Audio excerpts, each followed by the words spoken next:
NG की murder mystery और चौंका देने वाले खुलासों की भयानक कहानी। हत्यारा महीनों तक श्रद्धा के मोबाइल से उसके परिजनों और दोस्तों को मैसेज कर उसके जिंदा होने की सबूत देता रहा। तो उन्होंने मैसेज कर जवाब दिया, ये टैटू मेरी तरह के लगते हैं, लेकिन खुशकिस्मती से मैं ठीक हूँ। आज हम आपको सुनाने जा रहे हैं चार्लेट एनजी की मर्डर मिस्ट्री और चौंका देने वाले खुलासों की भयानक कहानी।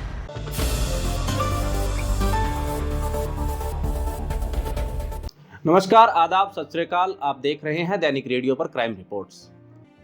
दरअसल आपने साल 2022 के सरदा वालकर मर्डर केस के बारे में जरूर सुना होगा, जिसमें उसके लिव इन पार्टनर ने पहले उसका कत्ल किया, फिर लाश के टुकड़े किए और उन्हें दिल्ली के अलग अलग इलाकों में ठिकाने पर लगा दिया।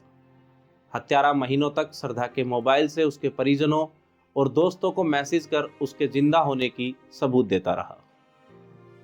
इस हत्याकांड का जिक्र मैंने इसलिए किया क्योंकि ठीक उसी साल एक एडल्ट इटालियन मॉडल और स्टार चार्लेट एनजी के साथ भी ऐसी ही घटना हुई थी। एक रोज अचानक चार्लेट एनजी ने सोशल मीडिया प्लेटफॉर्म छोड़ दिया और लोगों के कॉल रिसीव करना बंद कर दिया। बातचीत का इकलौता जरिया था मैसेज। हफ्ते बीते, लेकिन इसके बाद भी उनकी आवाज नहीं सुनी। जब भी कोई उनसे मुलाकात करना चाहता तो वो साफ इनकार कर देती थी।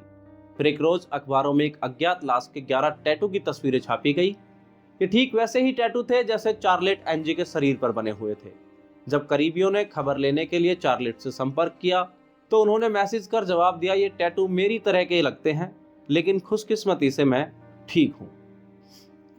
हालांकि जब जांच की रफ्तार तेज हुई तो कई चौंका देने वाले खुलासे हुए। चार्लेट की मौत 2 महीने पहले ही हो चुकी थी। जो शख्स उनके फोन से मैसेज कर रहा था, दरअसल वो कोई और नहीं, उन्हीं का हत्यारा था।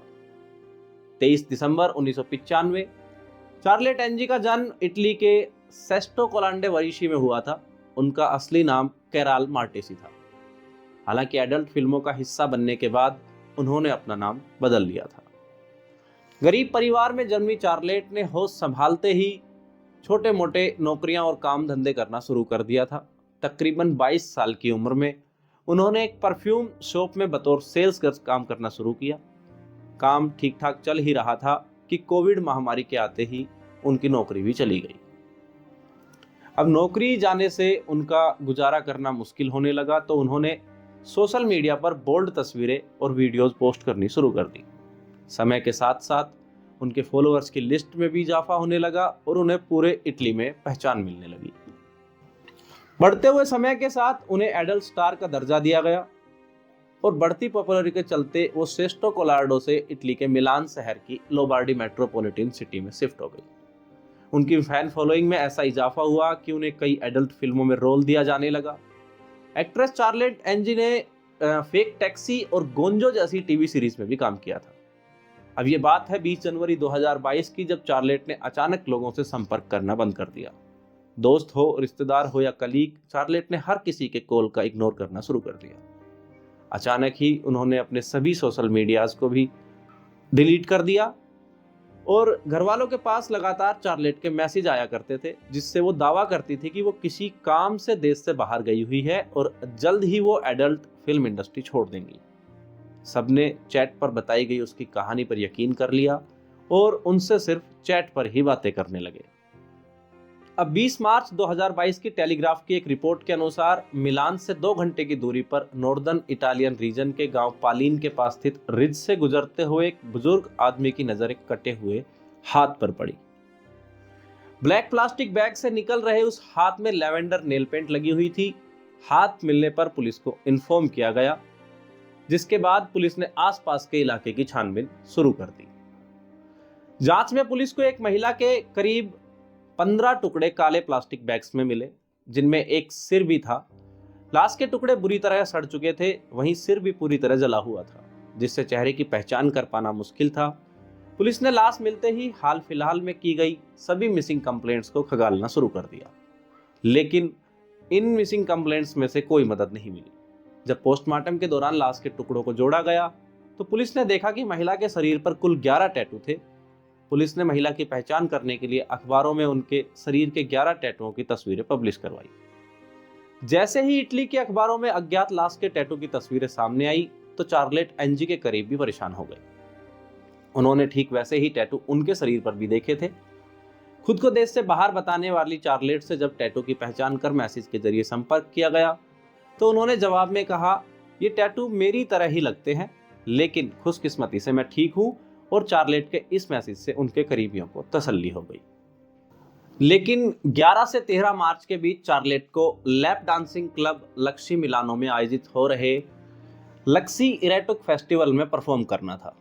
उस इवेंट में चार्लेट को देखने के लिए सैकड़ों की भीड़ जमा हुई थी, लेकिन वो वहां नहीं पहुंची। इस बात से एक फैन को शक हुआ और उसने चार्लेट के बारे में जानकारियां जुटाना शुरू कर दिया। जब उनकी कहीं कोई खबर नहीं मिली तो उस फैन ने चार्लेट की मिसिंग कंप्लेंट दर्ज करवा दी। इसी बीच इटालियन रिपोर्टर एंड्रिया टोर्टोली ने भी चार्लेट की टैटू की तस्वीरें लाश के टैटू से मैच कर ली। रिपोर्टर ने सूचना मिलते ही खुफिया तरीके से इस जांच को शुरू कर दिया।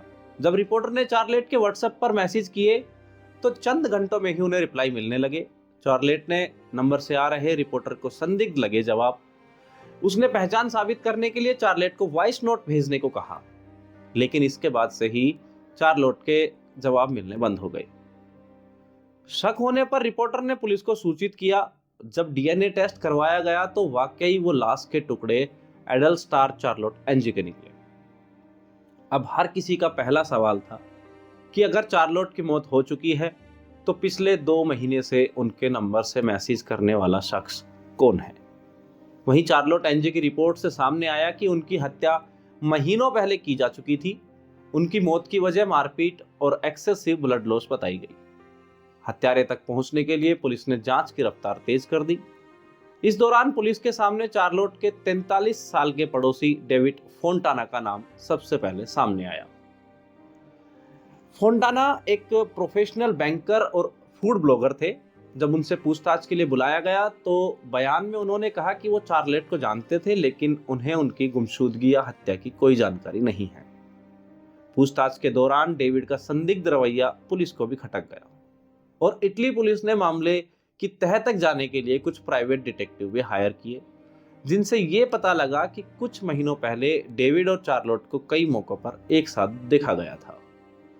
दोनों की मुलाकातों से जुड़ी हुई कुछ सीसीटीवी फुटेज भी पुलिस के हाथ लगी। आखिरकार दोनों की नजदीकियों की जानकारी मिलते ही पुलिस ने डेविड के घर पर सर्च वारंट जारी कर दिया। घर की तलाशी लेने पर वहां ठीक वैसे ही काले प्लास्टिक के बैग मिले जिस तरह के बैग में चार्लोट की लाश मिली थी। पुलिस ने तुरंत घर को सील करके फोरेंसिक टीम बुलाई और डेविड को गिरफ्तार कर लिया। अब दोबारा डेविड से सख्ती से पूछताछ की गई। इस बार डेविड टूट गया और कई बार अपने बयान बदलने के बाद आखिरकार डेविड ने असल कहानी सुनाई। उसने बताया कि 20 जनवरी को चार्लोट उनसे मिलने घर पर आई थी। डिनर के बाद दोनों इरोटिक गेम खेलते हुए संबंध बना रहे थे।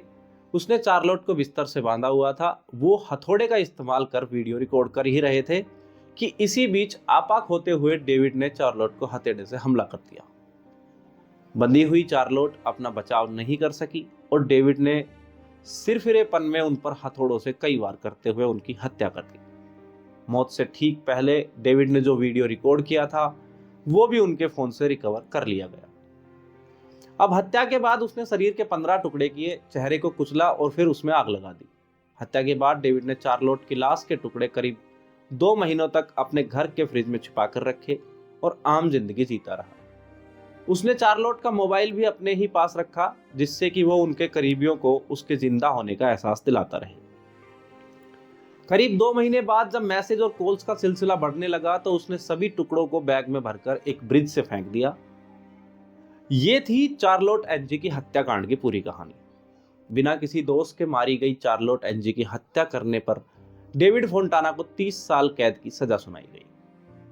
तो ये थी आज की कहानी। ऐसी ही किसी कहानी के साथ फिर हाजिर होऊंगा, मेरे यानी कृष्णा अवतार दत्त के साथ। आप देख रहे थे दैनिक रेडियो पर क्राइम रिपोर्ट्स। नमस्कार, धन्यवाद।